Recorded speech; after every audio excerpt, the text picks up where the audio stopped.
Hi, my name is Dave Staffen. I'm 62 years old.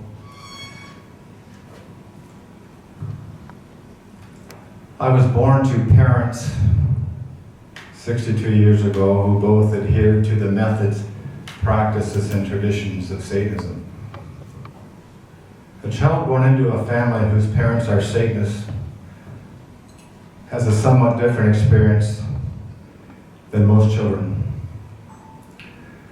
A children born into a family of hatred does not experience love, does not get cuddled, does not hear the words, "I love you, you're a good boy."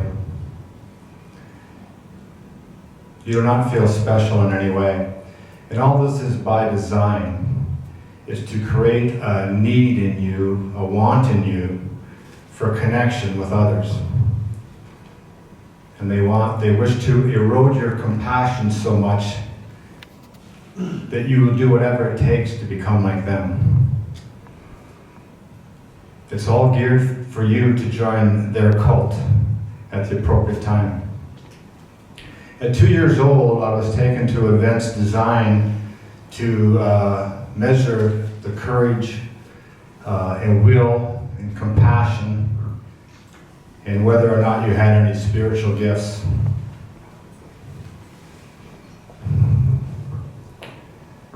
Satanists wish to know the qualities of their offspring so they can be utilized for the cult at a later date.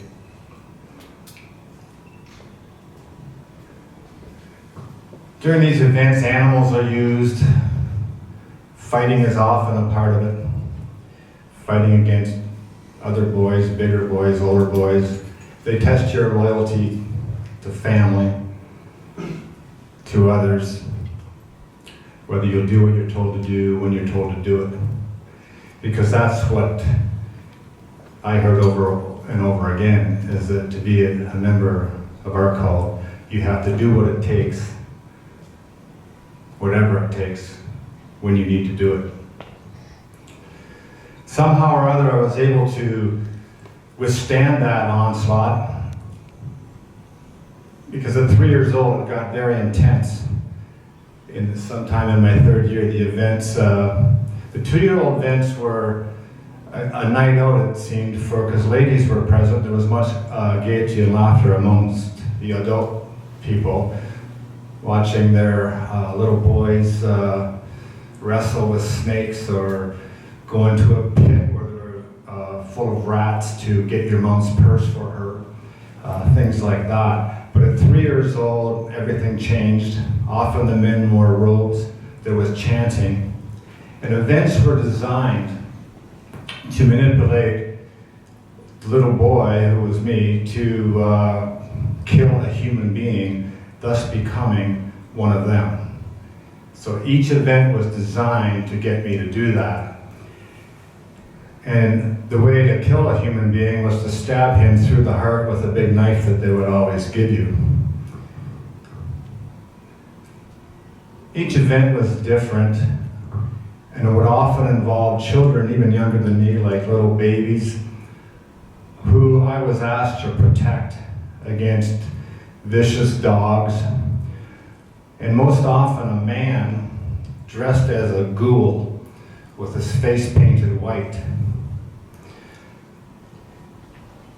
And at some point in the event, that man would be, well, look, as I recall these events, it appears now that man was always drugged. And I could see the fear in his eyes, but he was not able to move.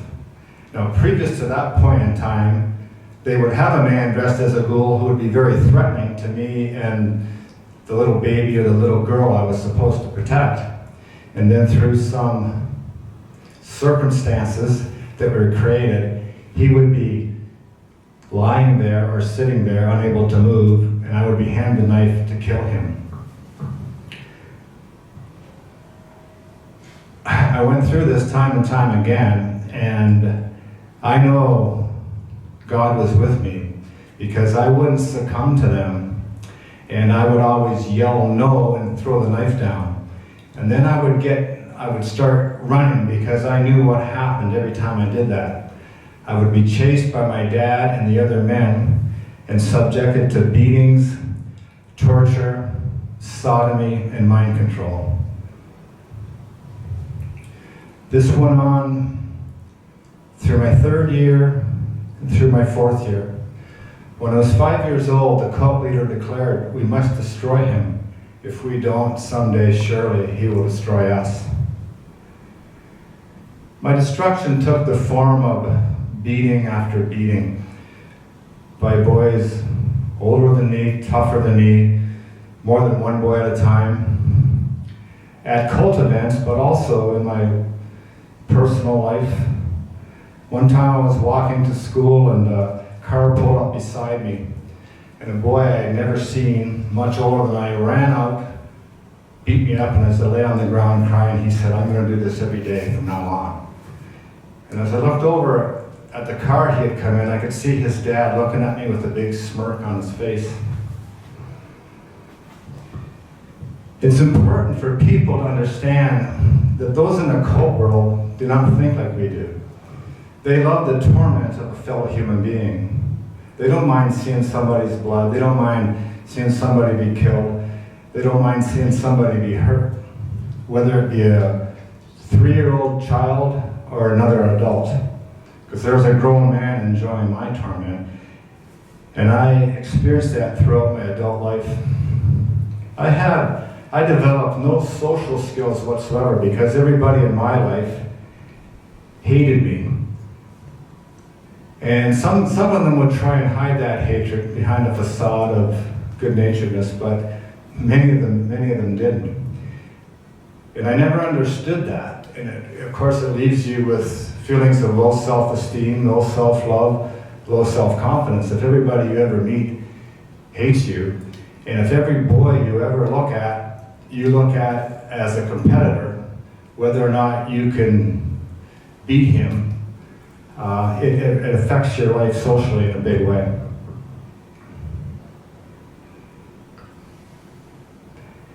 The reason they hated me so much is because to them I represented light, and I wouldn't go to darkness. I wouldn't become like them. I heard those words as a little boy. Will he become one of us? When they were testing my courage as a 2-year-old boy, they liked what they saw, and they hoped to utilize for the cult at a later date. So my destruction involved hiding my courage under layer upon layer upon layer of fear. So I spent my whole life in fear, not even recognizing it as such, afraid of personal confrontations throughout my whole life. The hatred of me by my mom and dad and those associated never left, and it even almost grew through my life, because it was only at 53 years old that I discovered what was happening to me. I was drugged time and time again at family occasions, like Christmas, birthdays, Mother's Day, Father's Day. And being involved in the cult world is just like one of us wanting to send flowers to someone we love that lives across the country. In North America, they have FTD florists, where you call the number, and if you live in New York City, you can have flowers delivered in Portland, Oregon, which is on the other side of the country. Well, the cult world has a system just as effective as that, because I'm a witness to that and evidence of that. Because no matter where I lived as an adult, I would be drugged by people that I might associate in recreational activities, and I would be drugged and subjected to the depraved, humiliating, and heinous acts of Satanism. And this occurred when I was even in my 50s, up to the age I was 53, before I met the wonderful lady Sandra Fecht, whose methods helped me uncover the truth of my life.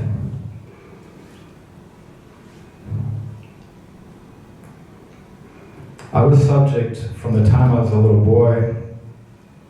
I mentioned being sodomized and mind control program. Sodomy inflicts extreme pain that allows them to whisper the programs in your left ear, and they will bypass your conscious mind and go right into every cell in your body. And so that is, it affects how you think. You think that program. That is what you become. And so I was subject to mind control programming right throughout my life. And much of the mind control programming I was subjected to was about fear. Fear that if you ever find out what we have done to you, we will kill you. Fear that there is no place to hide, that we are watching, because we are everywhere. And I want to tell you, those fear programs are inside each cell in your body, because I had that fear. When I discovered the truth that my own mom and dad were the architects of all the things that have been happening to me my whole life, it threw me in an emotional, I don't know what they're called, like I had probably almost a breakdown. The fear was so overwhelming, it was humiliating to me to be so afraid. I had a family that I was supposed to be leading. And of course, my family was subject to some of those acts often when we were drugged as a family. And so I wasn't able to lead my family at that time, and it bothered me. And of course, that's when I discovered God. I started reading Psalm 91. And one day while reading Psalm 91, it was like a thunderbolt of insight hit my heart that yes, when you're aligned with God, you need not fear anything. And that began my ascendance out of the pit of hell on earth that I had lived since birth for over 53 years. And using the healing methods taught me by Sandra Fecht and facilitated by Sandra Fecht, her methods are so simple that you can learn them yourself and do much of the work on your own, which I did. And you can remove the effects from the post-traumatic stress incidents of Satanism one at a time with God's help, until the bright light that is you, until your essence begins to shine forth. And then you can be in love and light. When I found out the truth of what had happened to me in 2008, a short time after I got past the overwhelming fear, I made a prayer to God. I declared my intention to God to be all I can be in love and light, and I asked Him for His divine assistance in doing so. I believe that prayer was the key that opened the door to all the step-by-step healing that came my way through Sandra, through my friend Fran, and through others. Because God heals us through others and through prayer. The world needs to wake up. This world is owned by Satan, and we need to take it back. We don't do this with a hammer. We don't become like they do. We take it back by knowing the truth. We take it back by helping those who need our help. We take it back with love, because love is more powerful than hate. As I demonstrated at 3 years old to a room full of Satanists who would rather see me dead than defy them and what they wanted me to do.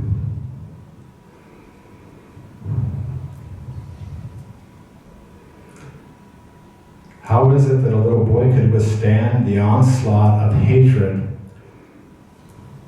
put upon him? And there's only one answer, that I had invisible protectors with me each and every day.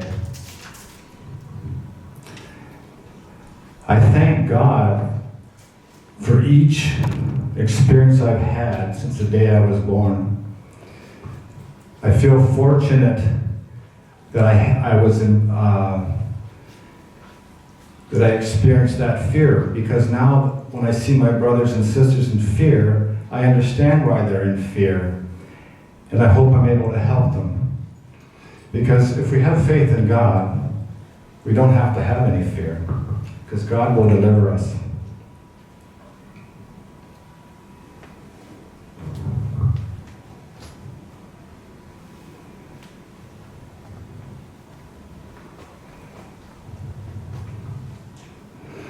At this time, I'd like to thank each of you who are here for being here. It would be very hard to talk in front of an empty room.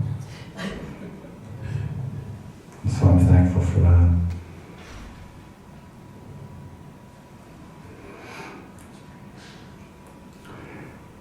I think each of us is put by God into the perfect circumstances for our life, that we can learn our lessons and progress on the continuum of love back to God. And part of being in the perfect circumstances is that He will present us with choices, and it is up to us to make the correct choice. A difficult choice correctly made puts our life on a higher trajectory. After making one difficult choice, the next difficult choice is easier. And the difficult choice after that one is even easier. So that those difficult choices become automatic. And then one will realize at that point in time, a very short period of time, that they are greater, have more courage and more faith in God than they had only a short time ago. So we should welcome those difficult choices. And if you're ever in doubt as to what the choice to be made is, we can always fall back on the old, what would Jesus do?